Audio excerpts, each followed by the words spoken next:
At Eisenhower's presidency, he was kind of a stand-patter, which means he didn't do anything to really harm the nation, but he really didn't do anything to really, influence or help the nation. He was a pretty stand-pat guy, and we'll explain that.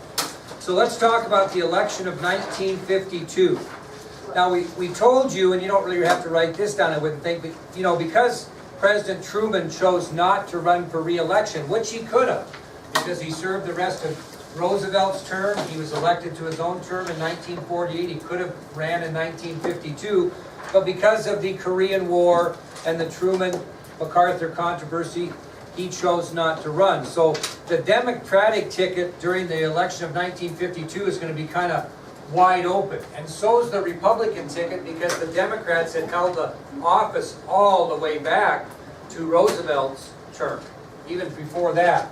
So during the 1952 presidential campaign, you're going to have a wide open election. It's going to be a little bit more difficult to pick candidates, kind of like you saw in this election that's going to be decided tomorrow. Because you had the incumbent President Obama served his terms, and both parties are kind of wide open. Well, during the 1952 presidential campaign, the Republican Party was really split into two separate wings. They were really a split party going into the election of 1952.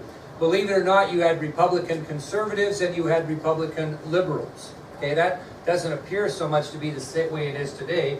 The Republican Party is considered very what? Conservative, and the Democratic Party very liberal. But in 1952, you had people on both sides of that, and so it was kind of a difficult situation to try to decide who was going to be their candidate. You know who they first favored? Well, I won't say first favored. The Republican conservatives favored Mr. Republican. You remember who that was? Yeah, it was Senator Robert A. Taft of Ohio. So your conservative Republicans really favored Senator Robert A. Taft of Ohio, who we all know is called Mr. Republican. That's who the conservatives favored for the nomination. Again, Senator Robert A. Taft of Ohio, who gave who a run for his money in 1948. Dewey. Well, the liberals really favored General Dwight Eisenhower for the nomination. And to be honest with you, he wasn't, that excited about it at the time. And we'll kind of talk about that a little bit later. So the conservatives wanted Senator Robert A. Taft of Ohio, and the liberals really wanted General Dwight Eisenhower. Well, it was a very spirited Republican convention. In other words, it went back and forth, but despite the spiritedness of it, Eisenhower would be nominated on the first ballot. So it went all the way through the roll call of the states, and Roosevelt ended up with enough votes to be nominated for the presidency on the first ballot. Or not Roosevelt, Eisenhower, sorry. Eisenhower was nominated for the presidency on the first ballot, even though it was very spirited. And when Eisenhower locked up the nomination for the presidency in 1952, he chose California Senator Richard M. Nixon as his running mate. So when Eisenhower wrapped up the nomination in 1952 at the convention, he then chose California Senator Richard M. Nixon as his vice presidential running mate. So it'll be an Eisenhower-Nixon ticket for the Republicans in 1952. The Democrats, again, had a pretty spirited convention because they were wide open. You got a sitting president that's leaving. And they finally settled on Governor Adlai Stevenson of Illinois as the presidential candidate. Governor Adlai Stevenson of Illinois, and you'll hear a lot about Adlai Stevenson in the next many test materials as we go through history here. So after much debate among the Democratic Party, the party settled on Governor Adlai Stevenson of Illinois for the presidency, and Senator John Sparkman of Alabama as his running mate. So again, after much debate, the Democratic Party settled on Governor Adlai Stevenson of Illinois for the presidency, and then he tabbed Senator John Sparkman of Alabama as his running mate. So you're going to have an Eisenhower-Nixon ticket for the Republicans and a Stevenson-Sparkman ticket for the Democrats. Now, I'm going to tell you what each party campaigned on. Now, who in this situation is going to have the most things to campaign on? The Republicans or Democrats? Republicans. Why? Because a Democrat was the sitting president, so it's easy for them to be critical. So here are the 4 things that the Republican Party campaigned on in the election of 1952. 4 things the Republican Party campaigned on. Number 1, the Republicans charged the Democrats with political corruption during the Truman years. The Republican Party charged the Democratic Party with political corruption during the Truman years. So the Republican Party campaigned by charging the Democrats with political corruption during the Truman years. Second thing the Republicans campaigned on is they promised to clean up the mess from the Truman administration. They promised to clean up the mess from the Truman administration. That's a pretty easy thing to campaign on. You just blame the old administration for everything. So they were going to clean up the mess from the Truman administration. The third thing that Republicans campaigned on is they charged that the Democratic Party enlarged the power of the federal government over the state governments. They charged that the Democratic Party enlarged the power of the federal government over the power of state governments. In other words, what they're saying is they didn't let the states make as many decisions as they should. They made the decisions from a federal government point of view. So the Republicans charged that the Democratic Party enlarged the powers of the federal government over the state governments. And the fourth thing, what do you think the Republicans accused the Truman administration of, since it's not over yet? Bungling up the Korean War. Very good, Blaine. Bungling up the Korean War. So the fourth thing the Republican Party campaigned on in 1952 was the accusation that the Truman administration basically bungled up the Korean War. Bungled up means screwed it up. You know, mishandled it, did it wrong, etc. Well, the Democrats campaigned on 2 things, and it was pretty tough to campaign on issues when you're the incumbent party, because everybody's criticizing everything you didn't do, which is easy to do. Well, the first thing the Democrats campaigned on is they defended the Fair Deal. That was Truman's administration. And they also defended the foreign policies that were developed during the Truman presidency. This is the same one, number 1. They defended the Fair Deal, which consisted of domestic issues, and also defended his foreign policies during his presidency as being good for this country. So they defended the Fair Deal domestically, and they defended his foreign policies. Now, the Republican Party was promising peace, prosperity, and progress. That was their big campaign slogan, okay? Peace, prosperity, and progress. And the second thing that the Democrats were campaigning on is they insisted that this peace, prosperity, and progress that was being promised by the Republicans was going to be a lot harder to do than it was to promise. So the Democratic Party insisted that that Republican pledge of peace, prosperity, and progress was not as easy as they were promising it would be. Okay? So again, the second thing the Democrats campaigned on was the fact that the peace, prosperity, and progress that the Republicans were campaigning on actually wasn't going to be as easy as they were saying.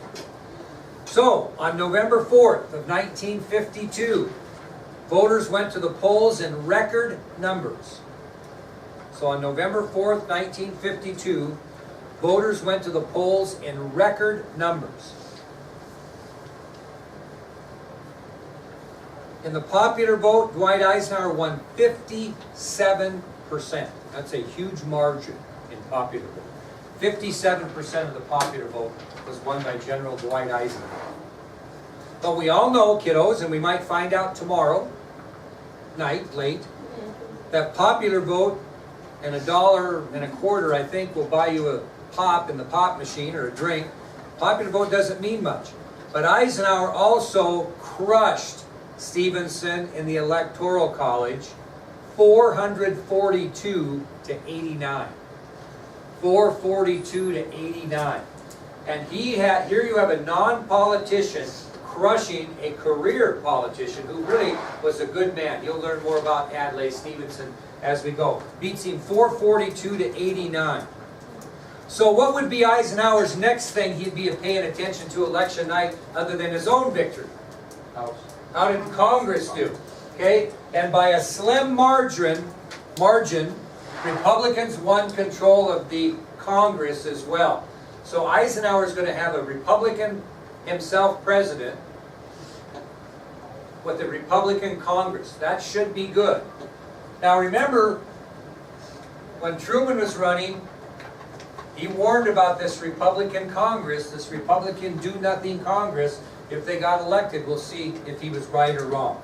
Well, anyway, as a result of the election of 1952, General Dwight David Eisenhower became the nation's 34th President of the United States.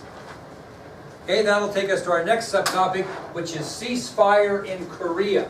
As I mentioned before, it will be Eisenhower's responsibility to stop the Korean conflict, as it did not end during the time that Truman was president. So ceasefire in Korea.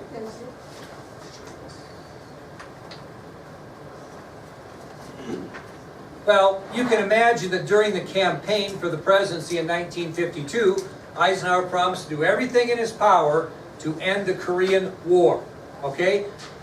And then on December 17th, after he was elected, remember he was elected on November 4th, on December 17th, prior to being inaugurated, because you don't get inaugurated until January, he made a 3-day visit to Korea, trying to carry out his campaign promise. So again, he's elected on November 4th of 1952, and on December 17th of 1952, prior to him being inaugurated in January of 1953, President-elect Eisenhower made a 3-day visit to Korea to try to carry out his campaign promise.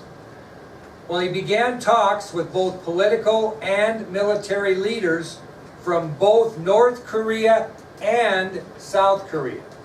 So Eisenhower took a 3-day visit to Korea, and he began talks with both political and military leaders from both North Korea and South Korea.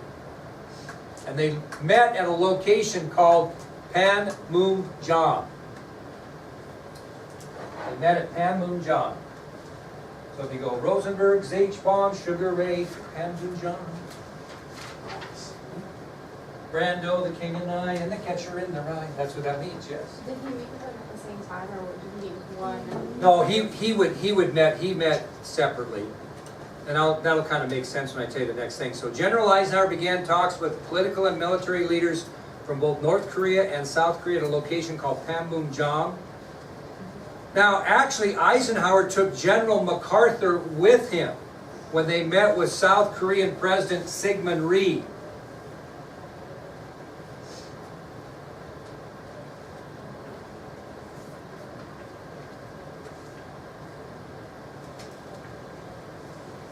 Okay? So he took General MacArthur with him when he met with South Korean President Syngman Rhee. So Eisenhower and General MacArthur met in Panmunjom with both sides, and when he met with South Korean President Syngman Rhee, the two stated what they called a clear and definite solution to the war. You think Eisenhower took MacArthur with him to beat the North Koreans? Probably not. Why? Yeah, they were there. Yeah. So he took him when he met with South Korean President Syngman Rhee. Well, finally, after discussions, and this goes later into Eisenhower's administration, but finally on July 27, 1953, so January, February, March, April, May, June, 6 months approximately after Eisenhower was inaugurated president, is when North Korea and the United Nations signed an agreement. Okay, why would it be between North Korea and the United Nations? Why wasn't it between North Korea and South Korea? Because we fought that under UN command, remember? So finally on July 27th, about 6 months after Eisenhower was inaugurated, North Korea and the United Nations signed an armistice agreement. Now here's what it did, basically. It divided Korea into two countries. North Korea, and officially it was called the Republic of South Korea. So this treaty that was signed on July 27th of 1953 that ends the Korean War recognized the division of Korea into two countries, North Korea and the Republic of South Korea.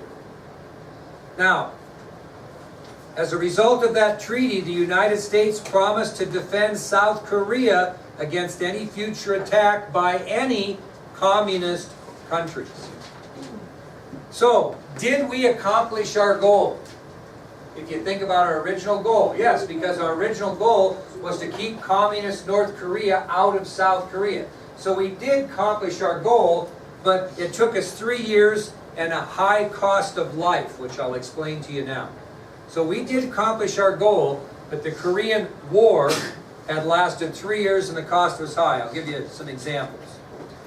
In the Korean conflict or war, 33,629 American soldiers were killed in action. 33,629 American soldiers were killed in action. If you compare that to the South Korean soldiers and those other soldiers that fought from other United Nations countries, their loss was 546,000.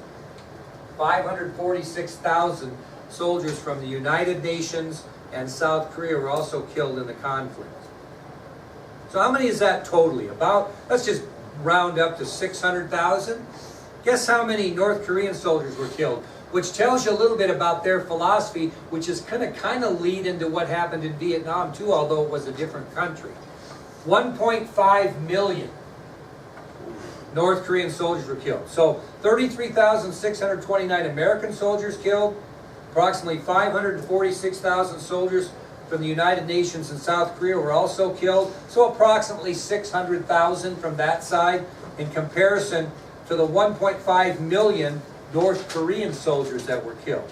Now the sad thing about it was not North Korean civilians, was South Korean civilians. Anybody want to guess how many civilians were killed? 1 million, approximately. That's a lot of people. Approximately 1 million South Korean civilians lost their lives in this conflict. So it was a huge loss of life, to be quite frank with you. Although we did accomplish our goal in the end. Although we worry today about the actions of what North Korea is going to do. So anyway, something to think about. All right, we'll continue on here and give you a profile on Dwight D. Eisenhower. Kind of an interesting character. Profile on Dwight D. Eisenhower.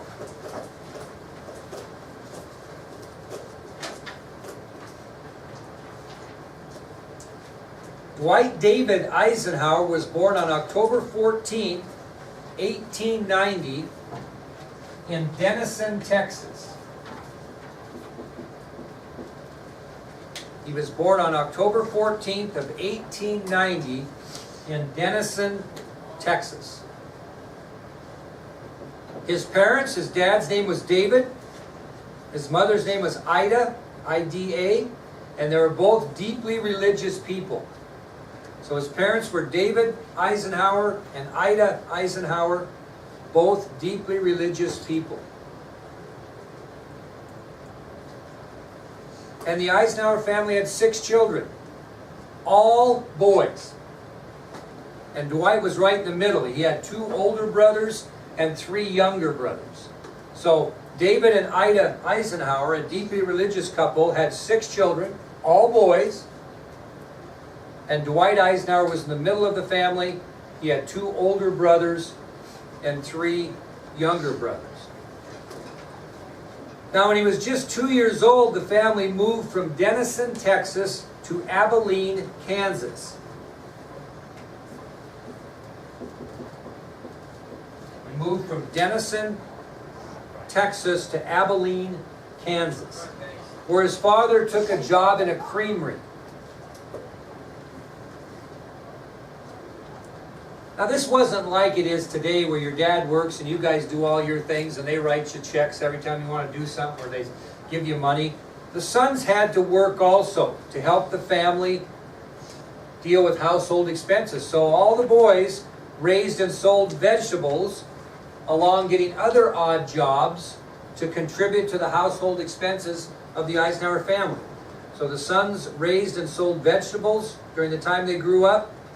They also worked, and their money didn't go to buying Air Jordans or whatever we buy today.